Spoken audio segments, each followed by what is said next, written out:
Padahal dulu orang tua kita semuanya petani dan hidup kita. Maunya jadi ASN, TNI, Polri, petani tidak tertarik. Bagaimana prospek pertanian? Nah, di sini sebagai dosen di pertanian dan juga sebagai akademisi, kami coba menggugah kita pemuda untuk turut serta berkecimpung di bidang pertanian ini. Bukan sedikit orang yang berhasil dan tidak sedikit pula orang yang gagal di bidang pertanian. Nah, ini kuncinya.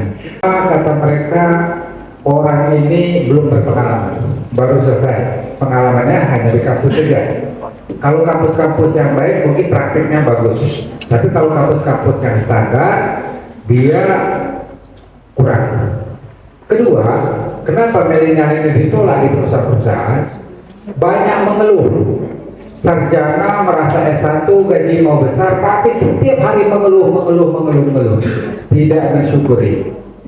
Kemana-mana pakai band dari PT, dari apa, tapi bawa gaji besar, tapi kerjanya menggerutu. Makanya perusahaan-perusahaan di awal kemarin di tahun 2005 itu mencari yang berpengalaman. Orang yang punya pengalaman ditarik biarlah gajinya lebih besar daripada mendidik orang baru dengan gaji kecil tapi kerjanya tidak maksimal. Dan ini tantangan bagi milenial. Maka peningkatan alumni dari perguruan tinggi baik vokasi maupun dari akademik, dia tampaknya jarang diterima orang. Karena apa? Karena dia belum memiliki pengalaman dan banyak keluh kesahnya. Gaji mau besar, omelannya banyak, selalu ingin menegakkan aturan, sementara dia sendiri melanggar aturan. Karena tidak rajin bekerja. Makanya yang berpengalaman orang merasa menghidupi keluarga semuanya gitu. Jadi mereka fokus pada kerja. Jadi gajinya besar dan itu mau. Nah kemudian apa yang menjadi tantangan dari generasi ini? Rata-rata petani di Indonesia ini berumur 55 atau 40 ke atas lah. Generasi petani sangat untuk berkelanjutannya sangat terputus. Sekarang mulai sudah ada petani-petani muda yang memang berkecimpung di bidang pertanian ini. Selama ini orang-orang tua, kalau Anda di kebun kopi, di kebun apa itu orang-orang tua semua tuh, nggak ada yang muda tuh. Nah, kecuali orang-orang yang memang bercita-cita ingin meningkatkan kemampuan menjadi petani. Petani ini hasilnya tidak sedikit, cuma orang kita ini gengsian. Kotor, capek, nggak mau. Maunya ruangan ber-AC, maunya kerja pakai pena, gaji mau besar. Dan protes sana sini, pemerintah tidak bijak. Banyak hal yang kenapa milenial ini pengen masuk ke situ. Sejak 31 Desember, semua yang honorer tanpa terdata itu diberhentikan semua tuh. Karena apa? Karena memang tidak memenuhi persyaratan untuk diangkat menjadi P3K. Ada kriteria yang baru tamat lah, belum ada 2 tahun atau segala macam. Dan P3K juga, prediksi saya 5 tahun ke depan banyak yang diberhentikan karena kemampuan daerah dan skillnya, terutama kesehatan dengan guru. Di sekolah tuh berebut jam lagu-lagu tidak teguran gara-gara memenuhi syarat. Kita ketika kan tentu diberhentikan orang, pindah nggak bisa, mutasi nggak bisa. Begitupun di Puskesmas dan kesehatan. Tapi ini evaluasi. Jadi peluang untuk jadi petani yang modern itu sangat tinggi. Kenapa nggak mau petani? Kalau melihat dari negara lain, saya berkaca izin buka pamer, tapi memang banyak negara kami tinggal waktu itu, tapi rata-rata di Eropa. Saya di India itu 4 tahun, lingkungan kami di Hyderabad itu banyak petani, tapi petani India pekerja keras, upahnya murah, burunya perempuan, gajinya cukup beli beras itu hari itu aja. Nah di tempat kita, tapi mereka tidak pernah mengeluh. Nah di kita itu kerja 2 jam, minta bayar sebulan, ngeluhnya setahun gitu ya. Jadi seperti itu. Jadi pemuda-pemuda mereka rata-rata membuka usaha untuk menciptakan lapangan kerja. Itu yang teori yang harus terus dibangun oleh pemerintah maupun dari kita akademisi. Karena di kami itu ada tracer study namanya.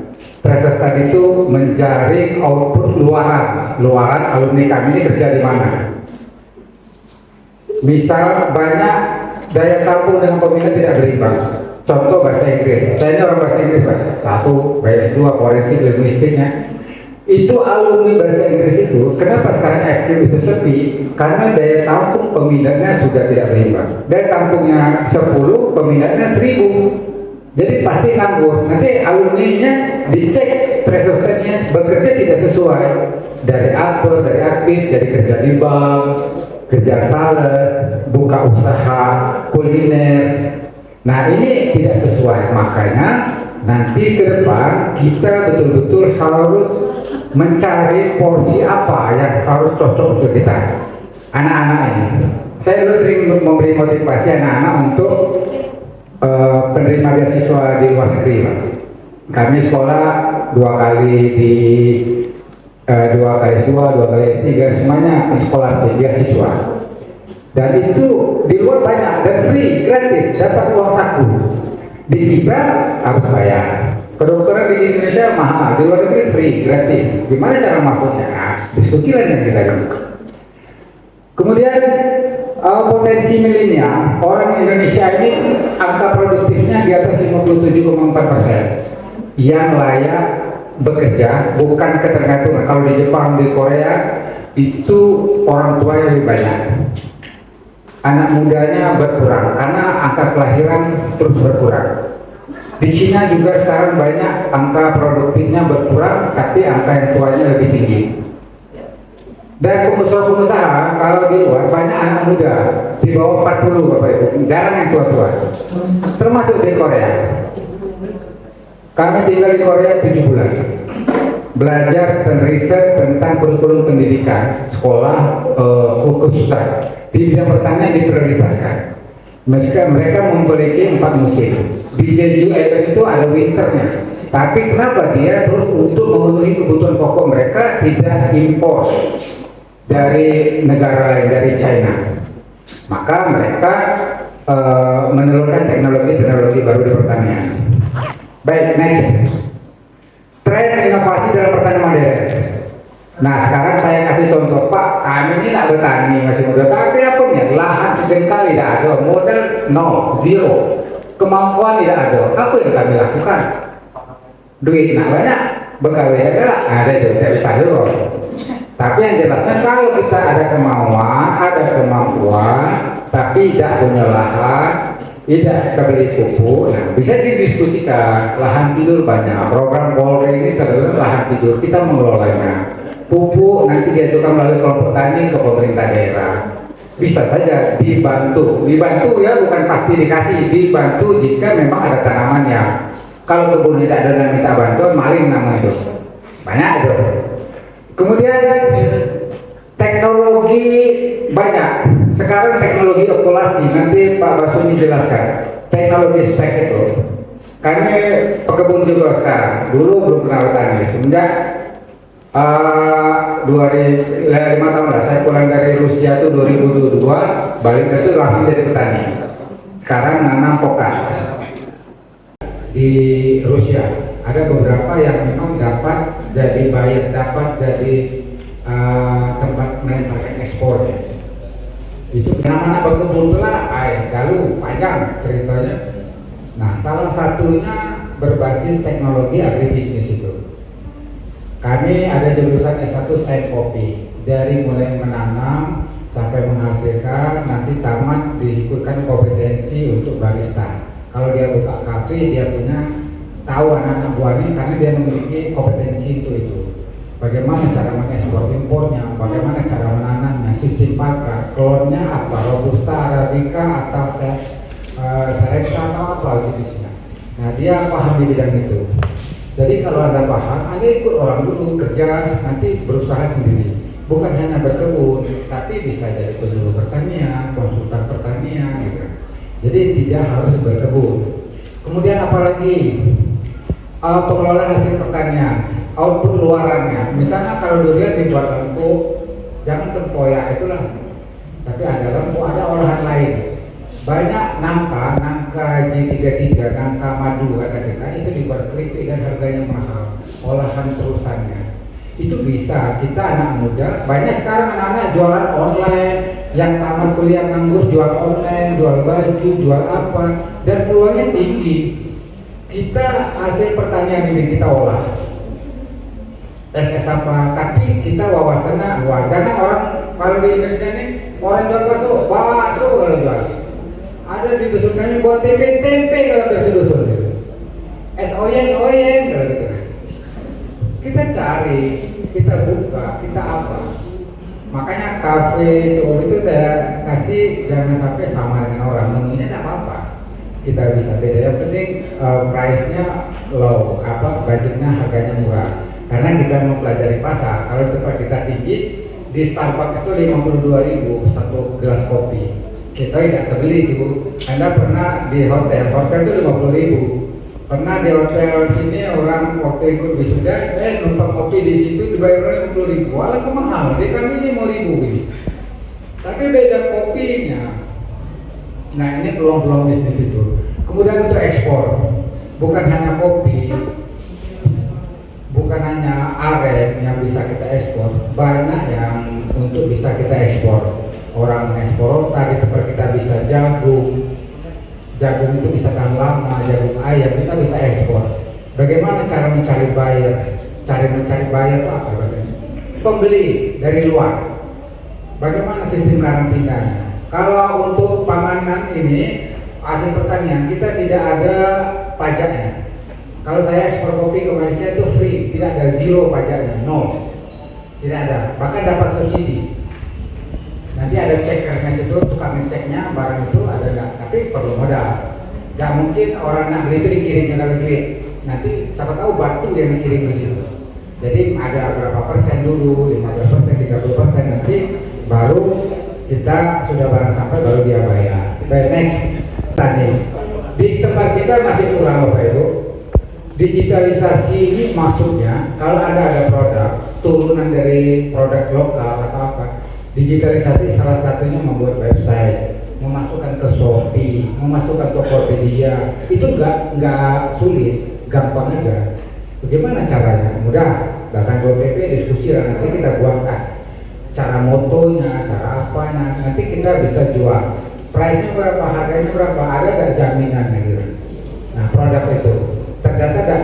Nah syaratnya kita pelajari. Oh kalau nak jual keripik ini di Shopee pertama .com, kedua dari distributor. Itu bisa didampingi, bisa kita uruskan, kita bisa jual. Jadi digital itu di tempat kita masih kurang masuk di Shopee. Kami jual bibit pun masuk di Shopee, tapi ya produk-produk lain kurang. Itu lebih banyak, harganya lebih lumayan, lebih bagus. Nah, tinggal teknis marketing, agribisnisnya saja bagaimana. Kemudian media sosial, jualan melalui media sosial itu baik sekali ya. Di grup-grup petani kopi, saya petani kurma, petani aren, kita ikut grup-grup, dapat ilmu dan kita bisa jual. Baik jual bibit, jual alatnya, jual entresnya, masih banyak. Di situ belum digarap oleh petani-petani muda ini. Dan terakhir coba next. Ini cerita langsung aja, cerita nilai sukses ini banyak ya. Petani-petani muda ada hidroponik itu berhasil, petani muda yang di Jawa juga berhasil. Di tempat kita ada juga 1-2 yang berhasil ya, tapi masih kurang. Lebih banyak yang tidak berhasil. Nah, kenapa? Tidak ada yang mencoba, kurang mencoba. Anak mudanya anti tani. Sama jurusan kopi dari tempat kami S1 sampel, jaga Pak. Dari nenek berkopi, dia nak berkebun, dia nak kuliahnya, amatnya nyangkul lagi kuliahnya, kalau tidak. Nah, tapi ada ilmu-ilmu yang memang harus diahlikan. Sekarang seperti Bakomsus Bintara Polri buka, PAPK Perwira Pertanian dibuka untuk TNI. Kemudian ada program-program untuk pertanian itu dibuka. Belum siapa tahu perkembangan zaman.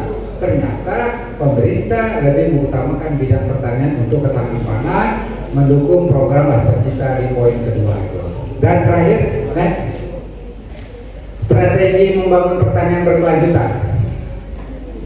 prinsip ekologinya, kemudian energi terbarukan dan sinergi. Sinergi itu berkolaborasi dengan orang banyak. Kemudian energi terbarukan ini misalnya tentang penggunaan pupuk tidak harus kimia, tapi kata Pak Pasiter tadi harus ada organiknya juga, gimana cara buatnya gitu.